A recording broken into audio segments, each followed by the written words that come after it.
Viewers, এই মুহূর্তে আমি যে জায়গাটিতে আছি এখানটায় আসলে আপনার একটা পাহাড়ি ফিল পাবেন। এই জায়গাটি হচ্ছে আমাদের গাজীপুরের নুহাশপল্লীর ঠিক পিছনের যে অংশটুকু সেটি একদম দেখেন সবুজ ফসলের ক্ষেত। আর এই ফসলের ক্ষেত জুড়ে চারপাশে প্রচুর পরিমাণ বনভূমি রয়েছে, বিশেষ করে গজারি বন। আর এই যে এখানে ছোট্ট একটি ঘর দেখা যাচ্ছে, এই ঘরটিতে এখানকার যারা কৃষক যখন গরম লাগে বা বৃষ্টি পড়ে তারা এখানটায় বিশ্রাম নিয়ে থাকে। একদম এখানটায় এলে আপনি পাহাড়ি একটা এলাকার ফিল পাবেন।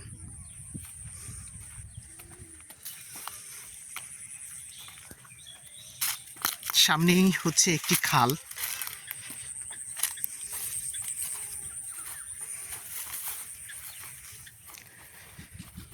হুমায়ুন আহমেদের নুহাশপল্লীর ঠিক পিছনের অংশে হচ্ছে এই খালটি।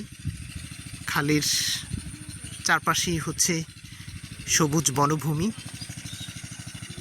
আর রয়েছে সুবিস্তৃত ফসলের ক্ষেত।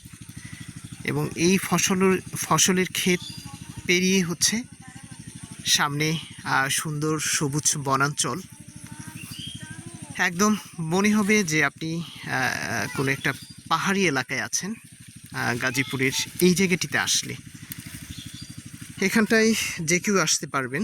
একদম পিরুজালি যেই নুহাশপল্লী রয়েছে হুমায়ুন আহমেদের, ঠিক ওই নুহাশপল্লীর পেছনের হচ্ছে এই জায়গাটি। আপনারা যদি এখানটায় ঘুরতে আসতে চান তাহলে ঢাকার যে কোনো জায়গা থেকে প্রথমে গাজীপুর আসতে হবে। এরপরে হচ্ছে গাজীপুর থেকে সিএনজি অটোরিকশা বা বাসে করে হুতাপাড়া আসতে হবে। আর হুতাপাড়া আসলেই আপনি বললেই হবে যে আমি নুহাশপল্লী যাব।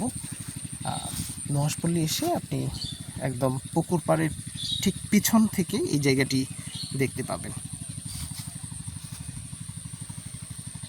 অনেকটা সময় ধরেই ঘুরছি, এই এলাকার সৌন্দর্য উপভোগ করছি। আপনারাও এখান থেকে ঘুরে যান, ভালো লাগবে, ভালো সময় কাটবে।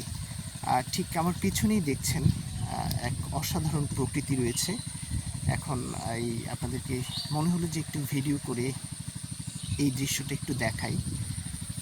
একদম ভালো লাগার মতো একটি জায়গা। তো ভিউয়ার্স, আজকে এই পর্যন্তই। ভালো থাকুন, সুস্থ থাকুন। আল্লাহ হাফেজ।